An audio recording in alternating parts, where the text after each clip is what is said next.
Hey guys, it's Zach with Highsmith Guns, and today we want to do kind of a spotlight on a super neat limited number anniversary gun we're doing.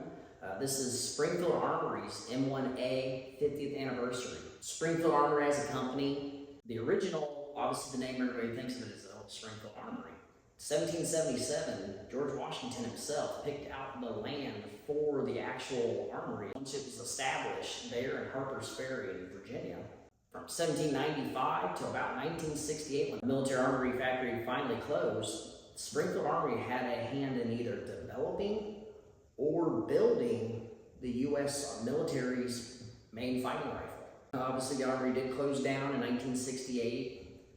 The Colt M16A1 was picking up more of the contracts from then. There was a company in Devine, Texas called the LH Gun Company.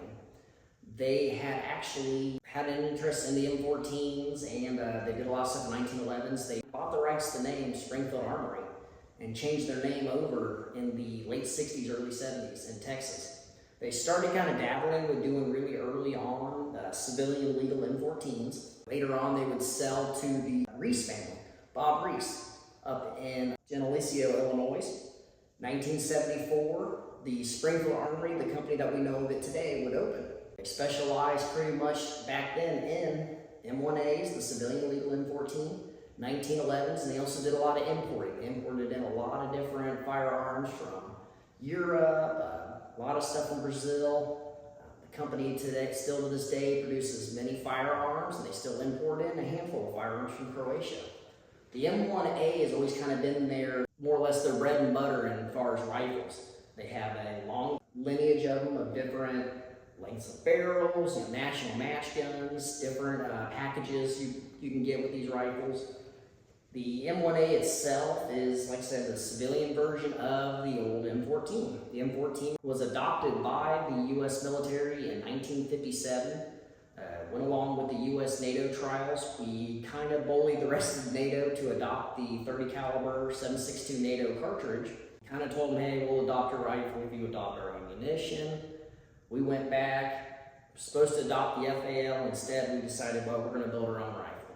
And this was the rifle, the M14. 20-round magazines originally that were select fire. Our troops then utilized them in Vietnam. You would see guys, in West Berlin carrying them, Checkpoint Charlie, places like that. So we did utilize these for a number of years. It was replaced by the M16A1 in 1970 officially, but it still stayed on as a secondary service rifle. We gave these away to a lot of our allies. What Springfield then itself, did is they made this a really popular civilian rifle. National match shooters, people that, might have served back then. This was a lot of guys, their basic training rifles. So it's kind of nice to be able to own a piece of that and bring it home with you. What Springfield has done with this one, this is their 50th anniversary, so they're only going to make a limited number of these. They're making exactly 1,974 of these. It'll have the challenge coin in the stock, and up on the op rod, it'll say one of 1,974. They did a really nice job with this thing. They hand-picked out the best looking wood for these guns. Black blue finish on stuff that needs to, the phosphorate finish on stuff that needs to is perfect. It looks really good. They did utilize and add on the bayonet lug, so you do get that nostalgia look. It gives that an authentic look. You have the polymer top, which was authentic. Gun looks great. It's going to come in this hard case. It will ship with a copy of the original manual, so that's kind of neat. I thought that was kind of cool. They will give it also a military-style cleaning kit. Every single one of these will have a certificate, too, of authenticity.